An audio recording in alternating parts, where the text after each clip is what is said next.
ça c'est un cas d'une grande gravité. Quelqu'un qui a des compétences à mettre au service des autres, quelqu'un qui, alhamdoulilah, sa relation avec Allah Ta'ala, elle est correcte, mais qui refuse délibérément, qui refuse de façon consciente, il refuse de s'impliquer, il refuse d'être altruiste, il refuse de s'activer et de soucier des autres, il est dans une situation catastrophique avec Allah subhanahu wa ta'ala. Bon, il y a des versets, il y a des hadiths, alhamdoulilah, il y en a beaucoup qui indiquent quoi? L'obligation qu'a le croyant d'appeler au bien et de condamner le mal. On ne peut pas, un croyant, une croyante, ne peut pas ne pas se soucier des autres. J'ai dit les autres, je n'ai pas dit les musulmans, a fortiori les musulmans, mais les autres de façon générale. Un musulman, c'est quelqu'un d'altruiste, c'est quelqu'un qui pense. Quand il voit quelque chose qui ne va pas, il est pris par cet engouement de qu'est-ce que je peux faire pour intervenir sur ça.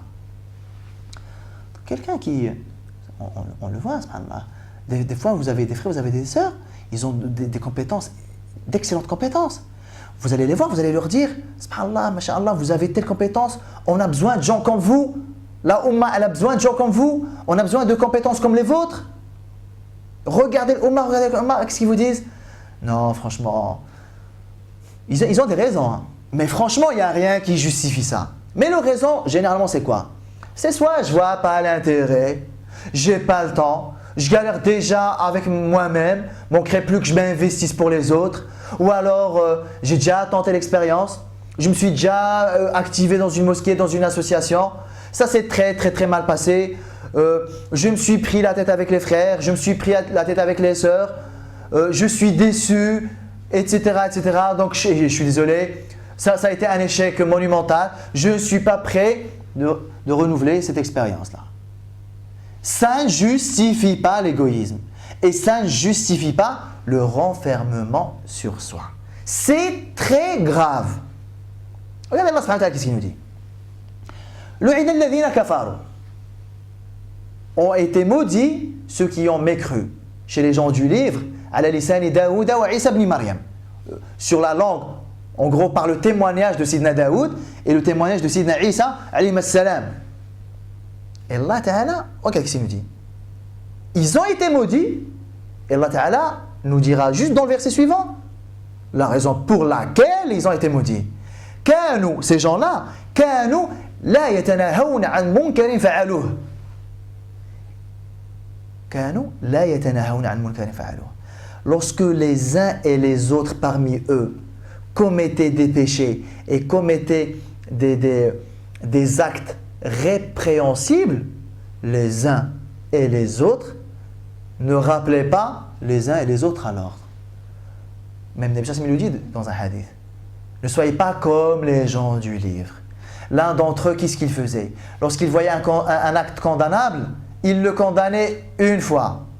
Une deuxième fois, il le voit, il le condamne. Une troisième fois, il le condamne. Après, il dit, en gros, moi, je ne vais pas passer ma vie à condamner ça. Les gens, ils se débrouillent. C'est une raison suffisante pour mériter la malédiction d'Allah Ta'ala. Ce n'est pas quelque chose d'accessoire, ce n'est pas quelque chose de secondaire, ce n'est pas quelque chose de périphérique, ce n'est pas une option. Le fait d'appeler au bien et le fait de condamner ce qu'il y a à condamner, le blâmable, n'est pas une option pour le musulman. C'est une obligation. Et regardez, même Waraq ibn Nawfal, il nous le dit ça. Qu'est-ce qu'il a dit au prophète sallallahu alayhi wa sallam? Si je suis encore en vie le jour où tu deviendras messager et tu appelleras ton affaire, 1, je croirai en toi, et 2, je te soutiendrai, je t'épaulerai, je serai à tes côtés. Il a compris que ce n'était pas une option, que ça va avec l'iman. Amanu wa amilu s-salihat.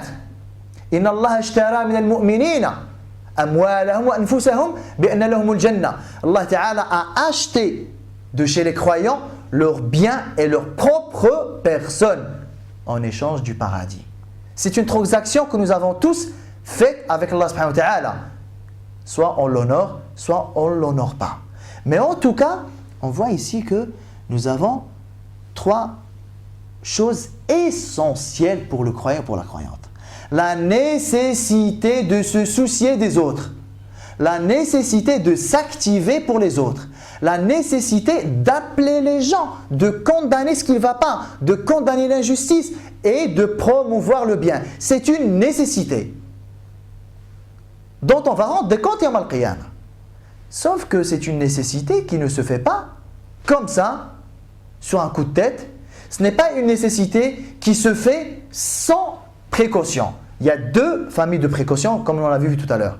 Il y a d'abord cet effort de da'wah, cet effort d'appeler les gens à la voie d'Allah Ta'ala doit d'abord se faire avec science, avec sagesse, avec tact, avec savoir-faire, avec stratégie, avec planification, avec des compétences et un savoir-faire.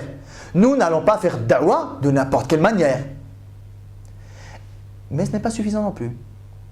Et nous devons réaliser cet acte-là. Nous devons faire ce prêche-là. Nous devons faire cette da'wah-là tout en étant formés pour la faire.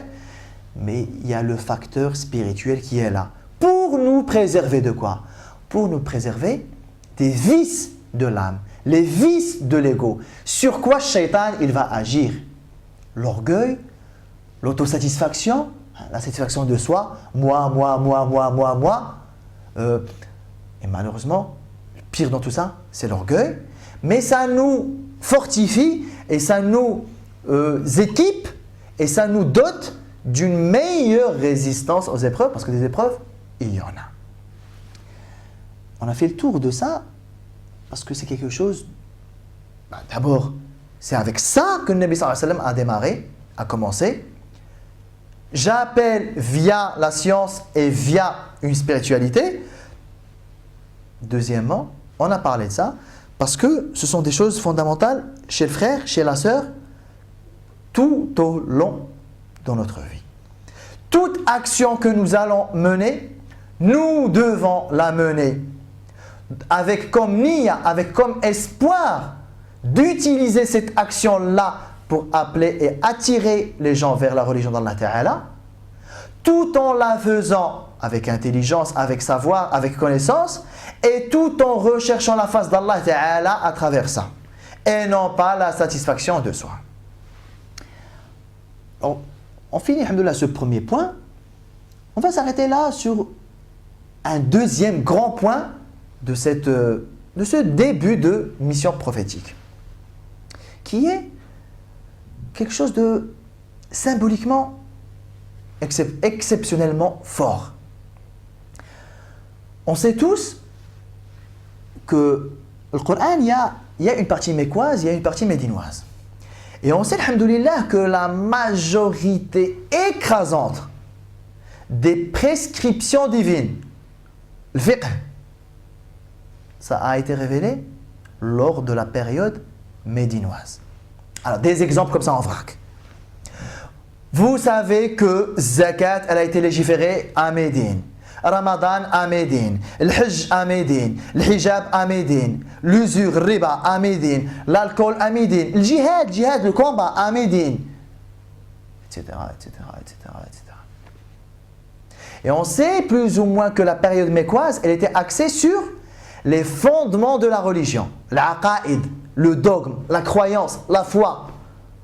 Le paradis et l'enfer, la ilaha illallah, shirk, les statues, les idoles, les histoires des prophètes. Il y a quand même une exception non des moindres. C'est que parmi les prescriptions divines en matière de fiqh, il y en a une qui est quand même ici présente dès la période mécoise, qui est la prière. Le premier commandement divin en termes de fiqh, la première prescription divine en termes de fiqh, c'est la prière. Prenons les 5 piliers par exemple. On sait, alhamdoulilah, que l'islam, il repose sur 5 piliers. L'attestation de foi, la prière, zakat, ramadan et le hajj.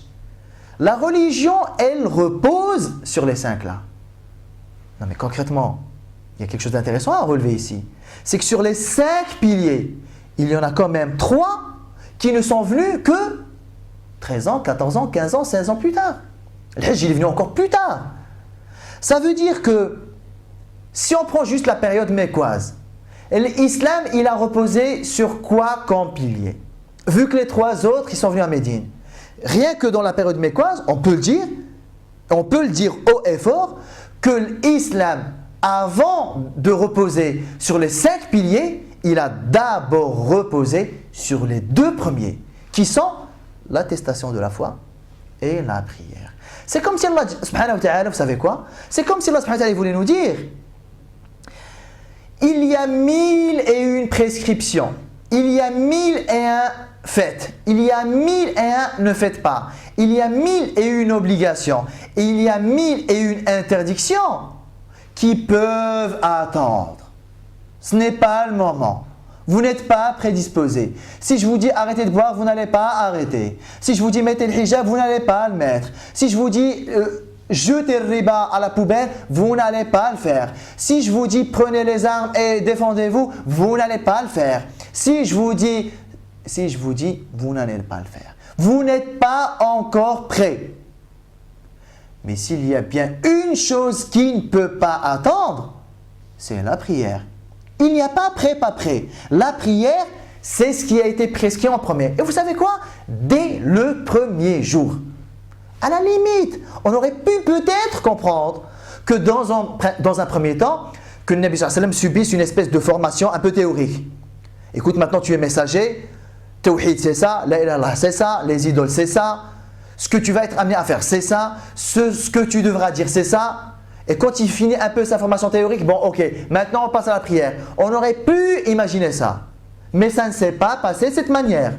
La prière est venue en même temps que Tawhid. En même temps que tu es messager, tu vas prêcher les gens, tu vas te lever, tu vas avertir, sache que la première des choses que tu dois faire, la prière. Il y a une mudaththir, qum fa'anzir. Wa rabbaka fakabbir. Ici, on est dans la glorification d'Allah Ta'ala. Wa thiyabaka fatahhir. Tes habits purifient. Ici, il y a une purification extérieure qui prépare à une purification intérieure. Les ablutions, c'est une purification extérieure qui appelle tout de suite après une purification intérieure. C'est comme si Allah Ta'ala voulait nous dire clairement, écoutez, vous êtes des musulmans, vous êtes des croyants, qui plus est, vous allez jouer le rôle prophétique d'appeler les gens et de vous activer. Sachez que vous ne pouvez pas le faire si vous avez une défaillance au niveau de la prière. Ça ne peut pas attendre la prière. Il n'y a pas moyen. Et on voit que s'il y a bien 2 choses que Allah subhanahu wa ta'ala a mis juste collées à la nécessité de dire la ilaha illallah, c'est la prière et le respect des parents. Wa qada rabbuka alla ta'budu illa iyyah. Allah Ta'ala a décrété pour vous et a prescrit pour vous que vous ne devez rien lui associer, que vous devez lui vouer un culte exclusif. Virgule, wa bil walidayni ihsana. Et la bonté envers les parents. Et ici, qu'est-ce qu'on voit? Tu as été élu, tu es prophète, tu vas avertir les gens et tu vas appeler les gens à cette voie-là. Sache que ça ne peut pas se faire sans prière. Donc les frères et les sœurs, franchement, Allah yarham al-walidin, Allah yajzakum bi khair, barakallahu fikum. La prière, à ne pas reporter, à ne pas remettre dans je sais quand. La prière, c'est sur ça qu'on va construire. Le Nabi sallallahu alayhi wa sallam, il qualifie la prière, vous savez ce qu'il nous dit? Il nous dit as-salatu imaduddin. En arabe, l'imad, je crois peut-être vous avez retrouvé ici la racine, l'amoud, hein, le bâton. L'imad, c'est le mât que nous retrouvons dans un voilier. Ça veut dire quoi ça? C'est très symbolique, subhanallah. Vous pouvez avoir le plus grand des bateaux, en surface, en taille, en volume, en longueur. Vous pouvez avoir la plus grande toile, la plus grande voile. Parce que vous savez que plus grande est la voile, plus grande est la surface de contact avec le vent.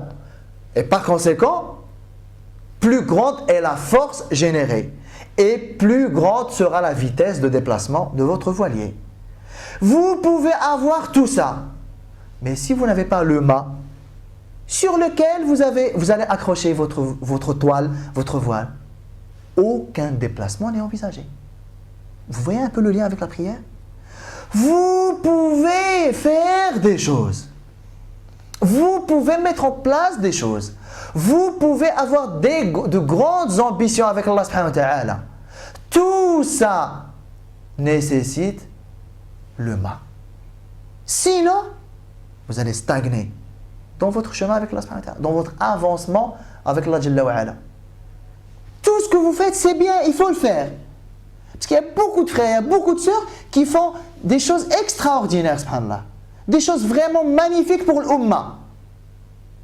C'est bien, c'est comptabilisé. Mais c'est périphérique. Le mât, c'est quoi? L'imad, c'est quoi? C'est comme si je suis en train d'agrandir ma toile, ma voile, mais je n'ai pas où l'accrocher. Du coup, dans ma relation avec la Ta'ala, je n'avance pas. Cela. La prière. On peut beaucoup de choses. La prière, on ne peut pas. C'est sur laquelle se construit le reste. D'ailleurs, c'est même sur Tawhid et la prière que se sont construits les 3 autres piliers. Allah Ta'ala a voulu dans sa sagesse que les prescriptions divines viennent beaucoup plus tard, sauf la prière. Il a voulu qu'elle vienne le premier jour. Bien sûr, là, c'était sous sa forme de 2 rakats le matin, 2 rakats le soir. Mais en tout cas, tu as un moment dans la journée où tu es entre les mains d'Allah subhanahu wa ta'ala. Tu es en communication avec lui. C'est nécessaire. Au même titre que le respect des parents. Quelqu'un qui n'est pas respectueux, quelqu'un qui n'honore pas ses parents, il est en train, comme on dit, il est en train de verser de l'eau sur du sable. Il n'y a rien qui va pousser. Les parents. La prière. Ça, c'est exceptionnel. Il faut retenir ça. C'est sur ça qu'on... C'est la colonne vertébrale. Vous pouvez avoir un corps correct, mais sur quoi vous allez le mettre? C'est la colonne vertébrale. Ça, c'était le 2e point sur lequel je voulais m'arrêter aujourd'hui. 3e point, où là, on va oublier ces aspects de da'wah, ces aspects de prêche, de soucis des autres. On va dépasser ce qu'on vient de dire maintenant sur la prière, le respect des parents, même si ce n'est pas lié, mais j'en ai profité parce que ce sont les 2 choses sur lesquelles Allah Ta'ala, les 2 choses que Allah Ta'ala a mis juste à côté de la ilaha illallah. C'est pour bien montrer l'importance. Là, on va aller sur un 3e point qui est plus de l'ordre, on va dire, de l'éducation et qui est de l'ordre de l'apprentissage. Regardez une chose ici importante. Lorsque Sayyidina Jibril salam il est venu enseigner au prophète sallallahu alayhi wa sallam les ablutions et la prière, il lui a appris de quelle manière? Aujourd'hui on le dit, nous on l'apprend quand on aborde les théories de l'apprentissage, il y a ce qu'on appelle l'apprentissage par observation, imitation. On a un modèle que nous observons et ce modèle-là, si on arrive à s'identifier en lui en tant que modèle digne d'être imité, ça va augmenter nos aptitudes d'apprentissage. On va mieux apprendre et on va mieux retenir et ces apprentissages-là, ils vont rester dans le temps. Donc déjà, on apprend ça. Que le meilleur des apprentissages, c'est l'apprentissage par observation, imitation. Lorsqu'il s'agit des apprentissages de savoir-faire. Parce qu'ici, ce n'est pas de la théorie. Moi, ça ne m'apporte rien du tout que les gens connaissent par cœur l'odo, théoriquement. L'odo, c'est, je vais vous le dire, l'odo, c'est après avoir nettoyé ses parties intimes, après avoir fait ses besoins, avoir l'aniya, se laver les mains, la bouche, se rincer la bouche, le nez, le visage, les mains, la main, coude, la tête, les oreilles et les pieds. Mais est-ce que ça vous renseigne réellement sur ce que sont les ablutions? Non. Il se peut qu'une personne sache faire les ablutions excellemment sans connaître toute la théorie qu'il y a derrière. Ici, le Nabi Sallam, qu'est-ce qu'il nous apprend? Ici, qu'est-ce que Jibril alayhi salam il nous apprend? Vous savez que c'est de Jibril alayhi salam. On dit que oui, nous, notre professeur, notre enseignant, c'est le Nabi sallallahu alayhi wa sallam. Mais vous savez qu'on a un enseignant qui s'appelle Jibril alayhi salam. Et ce n'est pas moi qui le dis, c'est le Nabi sallallahu alayhi wa sallam qui le dit. Donc, Hadith Jibril, qu'est-ce qu'il a dit? Il a dit Hada Jibril, ja'akum liyu'allimakum dinakum. Le Nabi sallallahu alayhi wa sallam, il s'est écarté de cette relation d'apprentissage. Il y a une relation pédagogique. Le Nabi sallallahu alayhi wa sallam, qu'est-ce qu'il nous dit? C'est Jibril qui est venu vous apprendre. Il m'a juste utilisé moi en tant que, on va dire, compère. On a eu un échange, lui et moi, mais pour que vous appreniez à travers cet échange-là. Ici, c'est la même chose. Sidna Jibril, il apprend au prophète à faire les ablutions et la prière de façon pratico-pratique. Tu me vois faire et tu fais. Et moi, je regarde. Si c'est fait correctement, je valide. Si c'est fait pas correctement, je rectifie. Et dès que c'est fait correctement, je valide, khalas, et on n'en parle plus. Regardez aujourd'hui nous comment on apprend. Je pense que ça vous est arrivé, moi ça m'est arrivé, ça nous est arrivé nous ici, de recevoir des frères et des sœurs qui viennent nous voir, qui viennent vous voir, et ils vous disent, écoute, salam alaikum wa alaikum salam, moi je pratique pas, je commence à m'intéresser à leur religion, j'ai jamais prié, j'ai envie d'apprendre à faire la prière. T'as pas un bouquin à me conseiller pour la prière? Généralement, qu'est-ce qu'on fait? Ben oui, tiens, j'en ai un, tiens. Alors moi, quand je regarde la situation là, je regarde cette situation de deux points de vue, aussi graves l'un que l'autre. D'abord, on voit que les ablutions, la prière, les actes cultuels de cette nature-là, la première fois où ça a été enseigné, la première fois où ça a été transmis, ça s'est fait de façon pratico-pratique. Je fais, tu me vois faire, je valide. Et qu'à travers les générations, c'est comme ça que ça s'est fait. Que le Nabi sallallahu alayhi wa sallam, il a demandé à ce qu'on lui apporte un récipient d'eau. Il a fait ses ablutions, Sahaba, ils ont vu. Sahaba, ils ont pris un récipient d'eau. Tabi'un, ils ont vu. C'est comme ça qu'ils ont appris à faire les ablutions et la prière.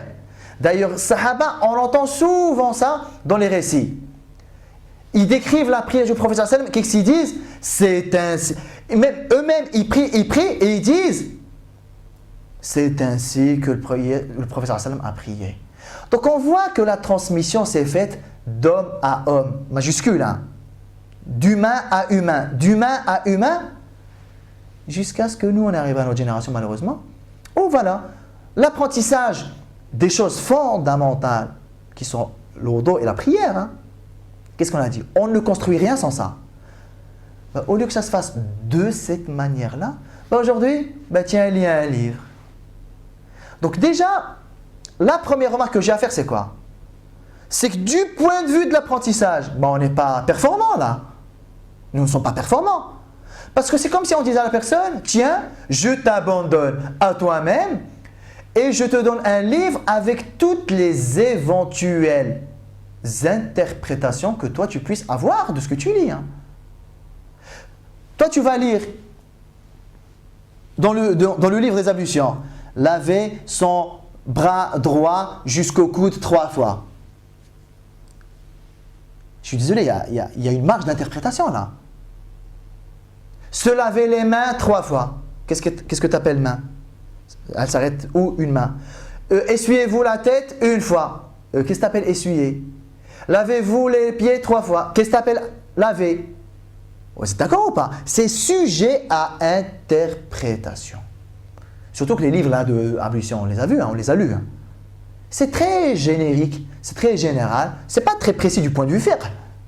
Ça veut dire, les ablutions, elles sont plus ou moins correctes, mais ce n'est pas les ablutions du prophète sallallahu alayhi wa sallam. Tout dépend de comment la personne a interprété ce qu'elle a lu. Donc c'est comme si je disais à la personne, tiens, lis et j'accepte les éventuelles erreurs que tu puisses faire parce que j'accepte les éventuelles interprétations que tu puisses faire. Donc là, c'est grave déjà là. Donc l'apprentissage, il n'est pas terrible ici. Non seulement il n'est pas terrible parce qu'il est sujet à erreur, mais même, il n'est pas ancré. Parce que on a démontré, on a prouvé expérimentalement que l'apprentissage par l'observation, par l'imitation d'un modèle que nous reconnaissons en tant que modèle, c'est l'apprentissage qui dure le plus longtemps. Ça s'ancre. Regardez nos parents, regardez nos grands-parents. Ils ont appris à faire les ablutions et l'odo. Dans quoi? Dans un livre? Non. Dans quoi? Chez l'imam de la mosquée.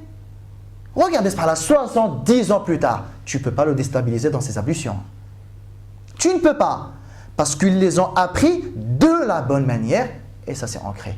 La première remarque, c'est ça. La deuxième remarque, et c'est celle-là qui me déchire le cœur. Vous savez, une personne qui ne fait pas la prière, elle commence à pratiquer. Alhamdoulilah, Allah Ta'ala lui a accordé son repentir. Et là, elle veut démarrer une nouvelle page avec Allah Subhanahu wa Ta'ala. Elle vient chez vous en SOS là. Salam alaikum, je voudrais apprendre la prière, les allusions à la prière. T'as pas un livre à me conseiller? Mais qu'est-ce qu'il faut comprendre de ce SOS là, ya ibadallah? Mais la personne là, elle cherche pas un livre, je suis désolé, surtout maintenant. Hein. Elle avait qu'à taper dans Google prière et ablution, elle allait trouver l'objet de sa recherche. Si la personne elle est venue nous dire « Est-ce que vous n'avez pas un livre d'ablution et de prière à me conseiller ?» C'est une manière gentille, polie de nous dire quoi? S'il te plaît, tu as du temps à me consacrer pour m'apprendre les ablutions et la prière. Et nous, qu'est-ce qu'on répond? Ouais, il y a un livre, tiens. À ce point, subhanallah, à ce point on est égoïste, à ce point on est individualiste, à ce point on n'est pas soucieux des autres, à ce point on n'a pas 10 minutes à leur consacrer aux gens. Tiens un livre, ouais, tu sais quoi, il y a un titre, donne-moi un mail, je t'enverrai un lien. À ce point, subhanallah, là on vient de louper une occasion en or de faire da'wah. Peut-être que la personne en face, peut-être que même c'était juste un prétexte. Hein. Peut-être que c'est juste une personne, elle vient pour la première fois, elle connaît personne à la mosquée, elle veut juste nouer un contact. Elle est à la recherche de quoi? De relationnel. Elle est à la recherche d'un retour. Elle est à la recherche de rahma. Elle est à la recherche d'un amour. Elle est à la recherche d'une amitié. Le truc de le livre de la prière et de l'ablution, c'était un prétexte juste pour nouer contact. Et nous, comme des personnes complètement froides, complètement distantes, complètement centrées sur soi, ah ouais, tu sais quoi? Tiens le livre. C'est pas ça que la personne elle voulait. Et même si c'était ça qu'elle avait voulu, qu'est-ce qui nous empêche nous de lui dire, tu sais, subhanallah, ah tu veux apprendre les ablutions de la prière? Tu sais que c'est pas de cette manière-là qu'on apprend déjà. Regarde déjà, là tu as loupé une occasion d'apprentissage. Tu sais que ce n'est pas via un livre que le Nabi sallallahu alayhi wa sallam a appris ses ablutions. Tu sais que ça a nécessité que Jibril alayhi salam se déplace en personne pour lui apprendre, alors qu'Allah Ta'ala aurait pu lui révéler la manière de faire les ablutions. Allah Ta'ala aurait pu révéler au prophète sallallahu alayhi wa sallam la manière exacte de faire les ablutions à la prière. Ça a nécessité le déplacement de Sayyidina Jibril alayhi salam en personne. J'aurais pu marquer le coup. Tu sais, les livres, c'est bien, mais l'apprentissage en live d'humain à humain, c'est le meilleur. Donc tu sais quoi? Tu as une demi-heure devant toi là. Inch'Allah, on va aller dans la salle des ablutions et je vais les faire devant toi et tu regardes. Et toi, tu les refais et observes. Et t'inquiète pas, alhamdoulilah, l'apprentissage, il se fera doucement. On le refera demain, tout ça, jusqu'à ce qu'il soit validé. Aucun souci. Mais comparez-moi ça et, ah ouais, tiens, il y a un livre. Ah, subhanallah. Alors ça, j'ai insisté dessus pour ramener la discussion vers le souci que nous devons porter aux autres. Les gens, ils viennent à nous. Et nous, c'est vrai, par maladresse des fois, par non-connaissance des fois, mais on va être honnête avec nous-mêmes, mais j'ai pas envie de perdre une demi-heure. Ouais, lui apprendre les ablutions, la prière, ça va prendre combien d'heures ça? Subhanallah. Donc on est dans une démarche de, elle veut un livre, je lui donne. J'ai rappelé ça pour qu'on le garde à l'esprit. Et ne pas oublier que nous-mêmes, un jour, on était cette personne-là. Et qu'un jour, on est cette personne-là parce qu'un jour, on voudra que les gens ils nous apprennent des choses, on voudra que les gens ils transmettent des choses Et on serait vraiment content de voir que les gens nous accorderont du temps, nous répondront avec un sourire et nous accorderont toute leur attention. Ça nous fera vraiment plaisir parce que c'est comme ça que le din s'est transmis. Wallahu ta'ala a'lam. Wa sallallahu wa sallam wa barak ala sayyidina Muhammad wa ala alihi wa ashabihi ajma'in. On s'arrête aujourd'hui à travers ce début de mission prophétique. Wallahu ta'ala a'lam. Alhamdulillah rabbil alamin. Wa salatu wa salam ala sayyidina Muhammad wa ala alihi wa ashabihi ajma'in. Wa barakallahu ta'ala fikum.